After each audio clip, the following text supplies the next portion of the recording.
It's the Score North Twin Show. All right, boys, time for the Twins transaction scoreboard here. The Twins off-season moves scoreboard. Who's outgoing? Who's coming in? Yeah, let's hear it. Let's update the audience. It's been 7 weeks of free agency.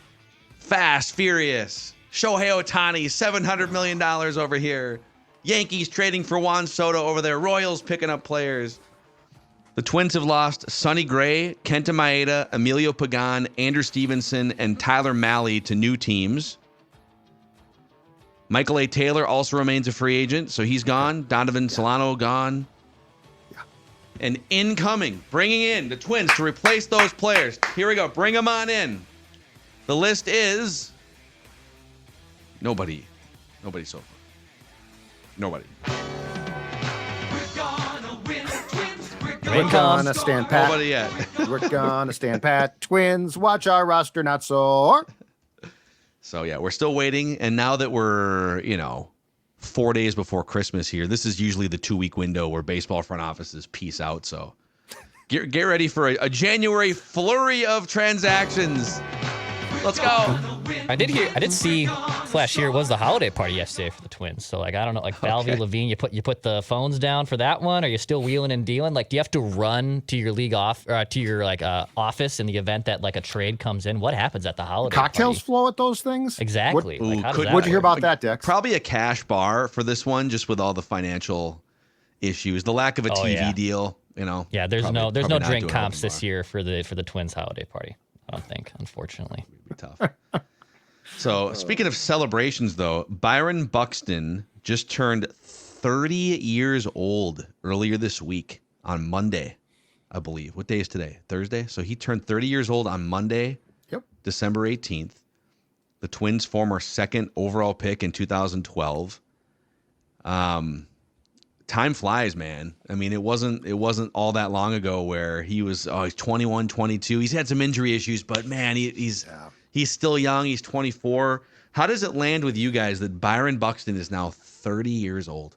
Oh, it lands really weird because I remember, I think I was fairly new at 1500 ESPN at the time, doing a show in the studio with, at the time, Fox Sports North, dispatching people to Cedar Rapids, Iowa, if you recall, to show a Byron Buxton game down there. Yeah. Because this phenom was playing in an afternoon game, and we were all going to get to see the future of the Twins. Yes. And it feels like I've blinked, and he's 30, but probably more importantly and more sadly, has never paid off what we expected, because he's only played in, and this is still incredible, to look at the baseball reference line. He has only played in 100 or more games once in his big league career. Yeah, 140 games in 2017. And then his next largest totals are 92, tied. He had 92 in 2016 and 2022. And then 87 in 2019, 85 last year. With a 39, the pandemic year, I guess he played 39 out of 60 games, so he missed a chunk there too. But I do have a pecking order for you guys here in a moment that I want to unveil. But how would you contextualize Buxton's career to this point, and how optimistic are you that he's under contract for a handful more years, that we are going to see a year or two of a fully realized, as healthy as can possibly be version? Do you still hold out that internal hope? Not at this point, especially now he's 30 years old and he's been in the big leagues for 8 years. I mean, he has had every injury to every body part imaginable. He's had concussions. He's had a wrist. He's had just everything, lower body, upper body. I've kind of given up that he's ever going to reach his ceiling. And I've also just kind of not stopped caring about him, because I do want to see him be successful. But we saw the Twins last year be successful without him. It's always been the theory. And I know when he plays, the Twins have historically had a better record when he plays versus when he doesn't play. But the Twins were just fine mostly without Byron Buxton last year. So I've given up that he's the secret ingredient that pushes them over the top. If he can play, great. But I've kind of given up the fact of him being the savior of this franchise, because the guy just unfortunately can't stay healthy. I hate to say it, but I feel like now, and he is signed through his age 34 season in 2028. But I feel like now, if he ever does truly contribute for an entire year, it's almost gravy. Like my expectations gone, and it's terrible because look, we've said this 1,000 times. Nobody in their right mind thinks he's dogging it. Nobody's ever said, well, he doesn't really, Marcus Davenport of the Vikings, right? We could talk about him and his want to play or not play. Byron Buxton's legit been hurt. Byron Buxton has now what I think is probably just a chronically bad knee. So I think if you ever get, let's say you get 145 from him someday or 140, it's gravy because one, I don't think it's going to happen. But two, if you expect that now, you're a fool. Like, you are a fool if you expect that he is suddenly, I mean, he's 30 years old, and I guess my question is this too. If you ever do get that year, just from games played, okay, what's the expectation? Because a lot of what he brought was this unbelievable speed for a guy in his 20s. And last time I checked, once you turn 30, you don't get faster. You start to gear down. You know what's crazy? He's only been caught stealing 10 times since he made his debut in 2015. Now, he's not attempting, 70 stolen base attempts, but he was 9 for 9 last year, 6 for 6 the year before. So and they're not trying to get him out. They don't want him to break his thumb or something sliding into second base. So they're not giving the green light. But yeah, to your point about if at some point here in the next couple of years, because he's age-wise, he's still in his prime for probably 3 more seasons. Now, does all the wear and tear and the surgeries, is it possible that he's past his age prime, that the way his body is molded, that his body clock is just moving faster? I guess we'll find out here. But if you take his last 5 years, so he really started clicking in 2019. That's when the power started really coming. He only played 87 games, but he had 44 extra base hits in 87 games, combination of home run power coming around and speed coming around. If you take the last 5 years when it really started to click offensively, and you take his 162 game average, this is going to make you more sad than anything else. We're talking about 39 home runs per year, an additional 42 doubles and triples, 101 runs scored, just under 90 RBIs on average per 162, and just under 20 stolen bases on average, with an OPS well over 800, and the best defense in center field. Like that player is top 3, top 5 in the entire league. If you take Shohei's a two-way player, take him, put him over here. Like, sure, we'd be if he could do it for 162, we'd be talking about an MVP at some point. So it makes you think, and this is what prompted my exercise of the all-time Twins what if list, a pecking order of 5 here, where if you could turn back time, call a mulligan on a guy's injury tattered career, or whatever other reasons that player didn't pan out to the extent that you wanted him to, who would those players be? Sure. And I'll start from 5 and work my way up for you guys. You can tell me if I'm leaving anyone off here egregiously. All right. Inspired by Byron Buxton, this pecking order. Number 5 is Kirby Puckett. Now, he's a Hall of Famer, so you could argue, wait a second, like, he made the Hall of Fame. Like, his career was fully realized, but he was still only 35 years old when he woke up blind in one eye before I think it was the 1995, or no, it was before the 96 season. 96, yeah. Because that 96 lineup would have been Knobloch in his prime, Molitor as a 340 hitter, and then Kirby Puckett coming off of... Kirby Puckett was still one of the best players in baseball the year before he went blind. Mm-hmm. And so does he go from being a perennial 300 hitter and an MVP candidate to just being nothing at age 35? He probably had 3 or 4 more really good years. Could he have made it 5 more to like age 40 as a DH for the new wave of Twins? I don't know. 3,000 hits too. 3,000 hits. Yep. But it's sad that he didn't get to play out the rest of the decade and sort of go out the way he wanted to, because we'd be talking about, we're already talking about a Hall of Famer. I think we'd be talking about something even more with him. Very fair. Yes. Mm-hmm. I think that's fair. Yeah. It stinks because I don't really have any like memory of Kirby. Like I was 4 when that happened. I think when he retired, I was 3.5 going on 4. And obviously I remember his Hall of Fame induction and I remember his passing, but I like have no conscious memory of Kirby Puckett. And I think even I would have, if he would have been able to play like into his late 90s, like play into his late 30s, early 40s, I think I would have probably been able to see that. And I would have loved to have seen Kirby Puckett play. He definitely, because he had moved to right. So like Phil said, I mean, he definitely could have then moved to DH eventually. Mm-hmm. And I mean, he probably would have milked it because he loved to play. So he probably played first plays base till, maybe too. Yeah, so he plays till, I mean, just picking a age out, he probably plays till 40, 41, gets to 3,000 hits. So yes, because I don't think his ability to hit and reflexes were near done. No, in fact, he racked up 2,300 hits. Didn't step foot in the big leagues until he was 24. Yep, which isn't like that old, but a lot of guys who have 3,000 hits started when they were 21 or 22 and then played till they were 40. So he entered at 24, exited at 35, and still had 2,300 hits. He led the league 4 different times in hits. 5 different times he had over 200 hits in a season. And it's a shame because when you talk about players from that era, like the 80s and the 90s, you think of a lot of steroid guys, and and there's some questions about him even too because he started hitting for power about year 3. He couldn't hit a home run. Kick, Phil. Leg kick, yep. It was the leg kick, okay? We like to act like, like this era of rampant steroid use, no Twins player, whatever. He watched Mel Ott and decided I'm going to incorporate the leg kick. Yeah. But Kirby is number 5 on my what if list. All right. Number 4 on this pecking order, Justin Morneau. Oh. Mm-hmm. MVP in 2006. I think he finished 2nd or 3rd in MVP in 2008.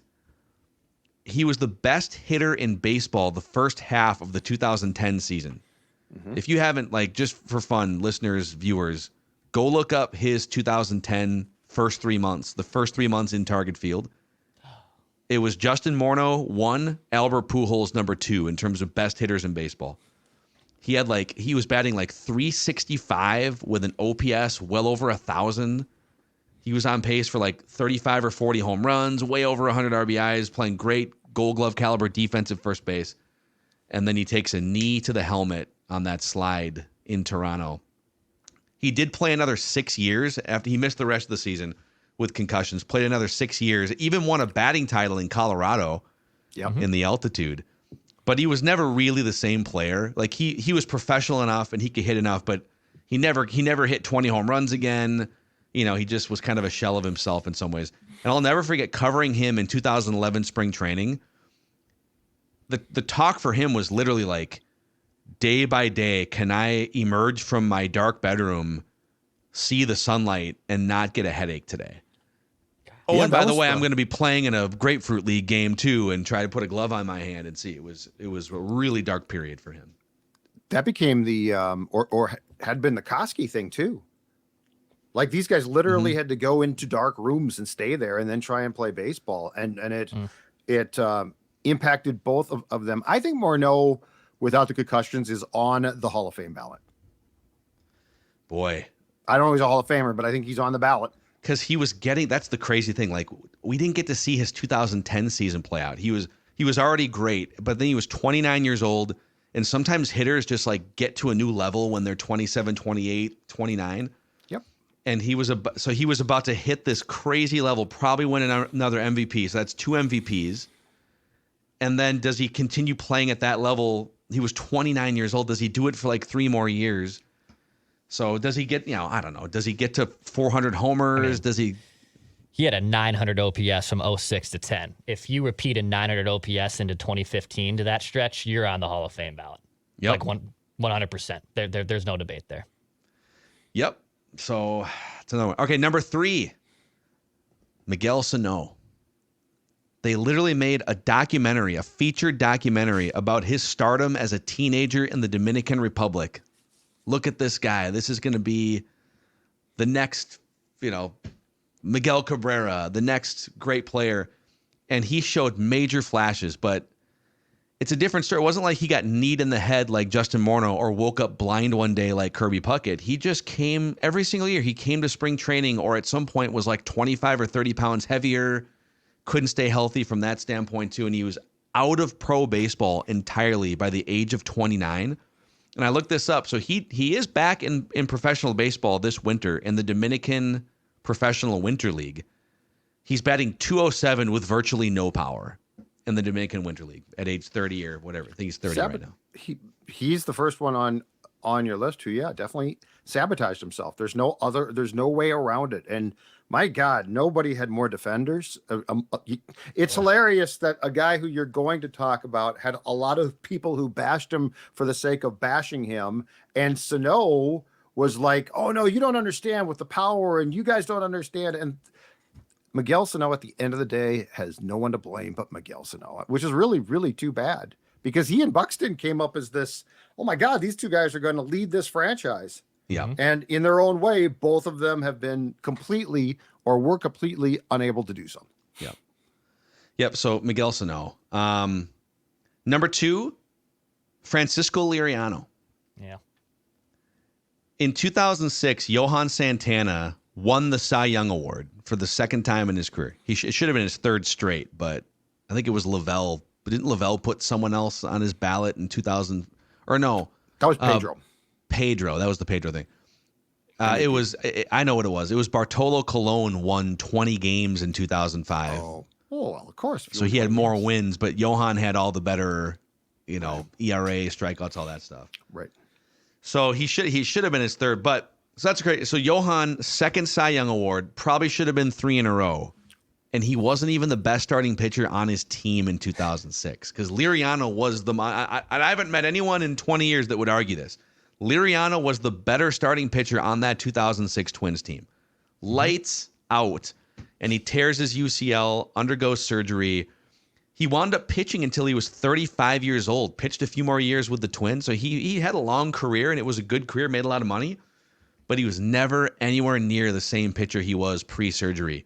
Some of it was mental and confidence, too. I remember talking to Rick Anderson when I covered the Twins beat, just kind of asking about Frankie. And they always talked about Frankie like he was a 12-year-old in terms of like anxiety and just nervousness. And like he'd throw a ball and it would get hit for a home run. And then he would be scared to throw a ball over the plate the rest of the game. And so physically not the same, mentally not the same, grinded out a good career. But he's number 2 on my boy. What if that dude what if it's like 7 years of dominance and then he undergoes Tommy John surgery? Right. What would his career have looked like, Yep. Yeah, it was just a nasty run from him. He had that epic start, I think, on ESPN, where it was Astros and Twins, and it was Clemens versus Liriano. And I think Liriano won the start. Like the Twins won 2-1 in this epic pitching duel between, a future Hall of Famer and what should be a future Hall of Famer versus the next coming of one. And man, that's probably the biggest what if of my lifetime is that team and mostly Francisco Liriano. Yeah. And that all stemmed from one of the, if not the greatest, one of the greatest trades that Terry made. I mean, that Giants trade, if you go back and look at that Giants trade for Przinsky, who, by the way, we could talk about it, what if he stays here, but, Joe Nathan, Liriano, I mean, heck, Boof Bonds, like that's one of the most incredible trades and hauls. And yeah, you are right. Francisco was incredible. In fact, it's funny that people refer to the fact that he hit the White Sox in that game that you covered, Phil, because like that's one of the least impressive good things he did. Yeah, like some of his dominance was unbelievable. It's funny. It's one of the least dominant no hitters in baseball history. So even that one, it was like, he threw a no hitter, but it's kind of weird. He walked. But there were other games where it's like, oh my God, this guy's stuff is special. Yep. And then number 1 on this pecking order, the Twins what if pecking order. By the way, I took Buxton out of this. Like Buxton's obviously here. So maybe Buxton's number 1, but I took him out because we already talked about him. Number 1 for me is Joe Mauer for 2 reasons. The first and obvious one is, after 2013, when he was a multi-time batting champion, he was like a 315, 320 career hitter. He got the foul tips and the concussion stuff, and it moved him off catcher at the age of 30. And he became a really good defensive first baseman, but his bat was never the same after the concussions in 2013. I mean, he literally went from being a 400 on base guy and a 320 hitter who would lead the league in, OBP, doubles, whatever, to just kind of being a guy. So what would his age 31 through like age 37 have looked like if not for just the toll that catching took? But even like if you could go further back, Bryce Harper was the number 1 pick in Washington. He was a catcher in high school. And they said, we see that bat. That's a golden swing. Obviously, he would have been the best catcher in baseball, but his offensive productivity, his body, everything would have eroded very quickly. So they just instantly moved him to the outfield and said, focus on offense and be a good corner outfielder. Yep. I think Joe was athletic enough to maybe play like third base or something too, like an even more valuable position. He was one of the great catchers. He might get in first ballot based on some of the ballots we're seeing come out here. But the toll and the beating that catching took on, and by the way, he's like 6'5" too. You don't see 6'5" catchers. It's just to be crouching, but he did it for almost a decade. And he was fantastic at it too. That's the thing about it. Like I continue to say this. He is a Hall of Fame catcher. There is no debate. I don't care what you say about him. He is a Hall of Fame catcher. Like some of the plays that play that I think was in Yankee Stadium remains one of the greatest things I've ever seen. Yeah, it is. It's you can go find, if you haven't seen that play, go find it on, just literally go to YouTube and type in Joe Mauer, Yankees defensive play or whatever. Yep. But my question is, I agree. I think he winds up getting in now, especially we're seeing, maybe if not this year, next year. Would he have been a Hall of Fame third baseman? Would he have been a Hall of Fame right fielder with a cannon for an arm? Like Bryce Harper is going to be. Yeah, I think so. Like, and you can always look, the one thing that I don't think would change, especially after the move to target field, was the power was never going to be what the size predicted. So like there were always going to be critics there, right? But I think if you put him at third base and right field, you know what? I think this is not a debate. If the concussions hadn't become an issue and he had just moved to first base because he was getting old. Yeah. Like I think if he and his offense just kind of stuck around the same level. Look at Morneau to a lesser degree as far as in terms of talent, although he's a very good player. Koski and Mauer. Look at what concussions do. They sap you. They literally sap you. They sap you of the fun. They sap you of the, like, think about all three of those guys before they had the concussion problem and after. They were different players. Yeah. Like there's no, and it's not like some fluke of, oh, that's just odd. No, they all had the same problem, which is a sensitivity to light. Like imagine trying to play baseball. I don't care who you are. Imagine trying to play a sport, which is arguably the toughest thing to do in sports, which is to hit a baseball. And you have a sensitivity to light. Yeah, yep. I mean, it's the same. We sit here with Justin Morneau and kind of talk about, wow, concussions, look what they did to his career. With Joe, it was not only concussions, it was back, it was hips. It's all this sort of core soreness that he had, knee problems, and he pretty much never talked about it. So that's, I would say, honorable mention, Tony Oliva with a knee injury, wiping out a full season and then kind of diminishing his abilities in his early 30s. Yep. But and Buxton, obviously, but Mauer, Liriano, Sano, Morneau, and Puckett on the what if list. I've got two 1980s candidates. One, John Castino, who would have been the second baseman on the 87 World Series team. He started his career. He was co-rookie of the year with Alfredo Griffin of the Blue Jays in 79. Moved to second, back problems completely screwed up his career, and he had to eventually retire, I think, not too long after the Twins moved into the Metrodome. Yeah. John Castino, who was a fantastic player. The other one, because he would have stayed here. Now, he would have blocked Puckett, so it'd be interesting to see, but I'm sure that it could have been worked out. St. Cloud's own Jimmy Eisenreich. Oh, man. Fantastic hitter. Great ball Great player. guy. And the Tourette's just... He still played, but I mean, he would have stayed here and been a hometown hero, and that kid could hit. Yep. No, those are good ones. If we're missing any, hit us up in the YouTube comment section on the Score North Twin Show here. Let us know who else would be on your what if Twins list. Let's do a quick random twin of the week here, gentlemen, where it is my turn to throw out clues to you guys. Very tightly contested battle here in the 22 all-time random twins of the week. I have 8 points. You guys are tied at 7 points. So one of you will tie for the lead here. when this is all said and done. The most recent random twins are C.J. Crone, Delman Young, Emilio Pagan, Matthew LeCroy, Drew Butera, and Dave Winfield. Declan currently on a 2-game winning streak, and 3 out of the last 4 contests have gone to Declan. So, Okay. here we go. You guys get up to 3 strikes each. If you hit the 3rd strike, you're out. That's what happened to me on Purple Daily today. Just got over-aggressive there. All right. Okay. No cheating. This random twin is a one-time All-Star. One All-Star game.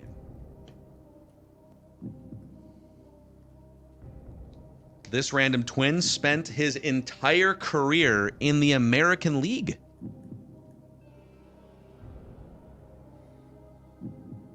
All right, I got to guess. Mark Redman.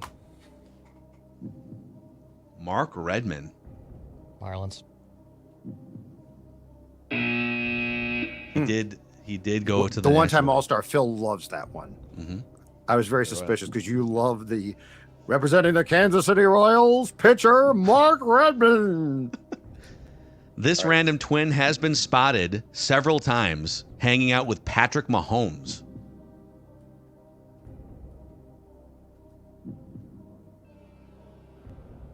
No. This Patrick random. Patrick Mahomes, the Twins pitcher, or the son? Ooh, that's a good The question. Sun. You know what? Patrick Mahomes Jr. He's a kid. He's still a kid, Dex. I'm going to answer that question by saying both. Okay. Okay. This random twin This guy didn't spend his career in the American League. Okay. drew more walks than strikeouts in his major league hitting career. Glad I didn't guess.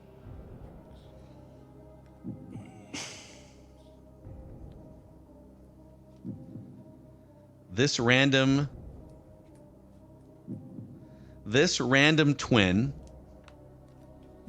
played in 1,747 career Major League Baseball games.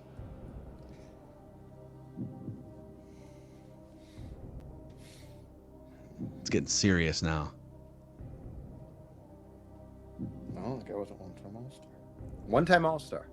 One-time All-Star. This random twin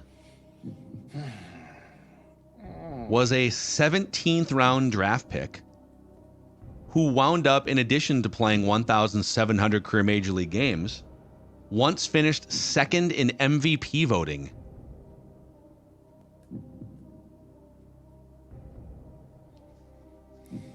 No. And that happened in a year that he wasn't an All-Star.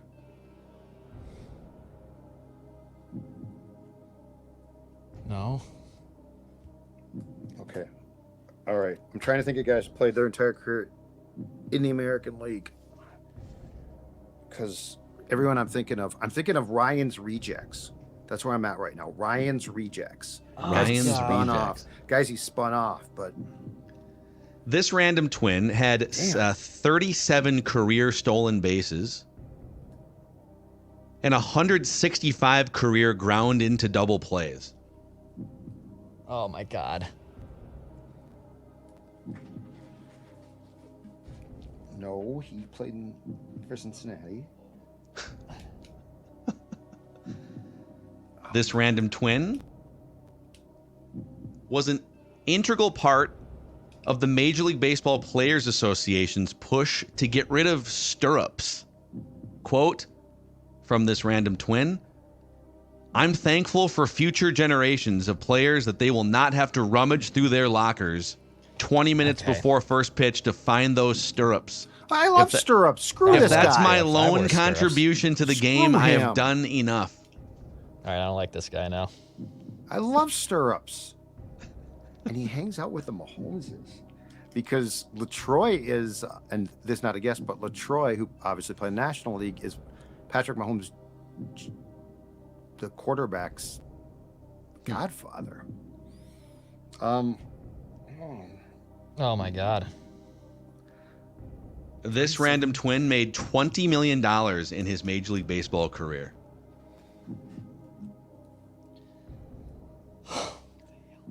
This random twin has 2 World Series rings. Oh. No, he didn't. He played in the National League.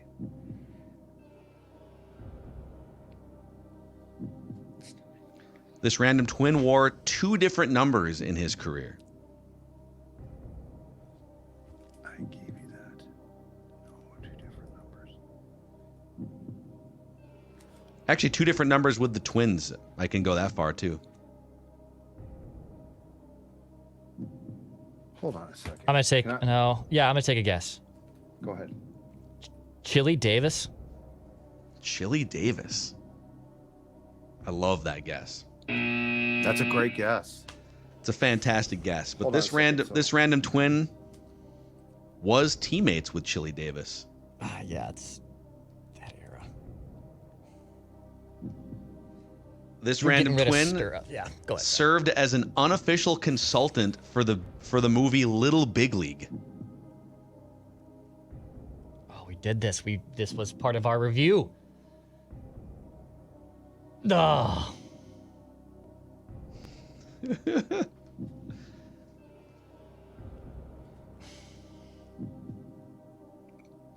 This random twin played 24 postseason games in his career, all of them with the Minnesota Twins. Oh, I love this. I love where you're going with this. In fact, the only team he ever played for was the Minnesota Twins. Bruno, Tom Bernansky? Declan gets one more guess. He played for the Cardinals. Judd is down. Judd is down 1 strike. Declan has 2 strikes.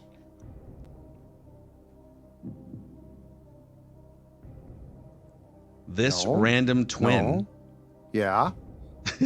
No, I'm thinking through. I'm thinking through who's playing in that era. No, he didn't. He spent his entire career here. All right, Kent Herbeck. Judd whispered it when he was on He did? I think, or one of you did. One of you whispered it. It's Kent Herbeck. Herbeck spent.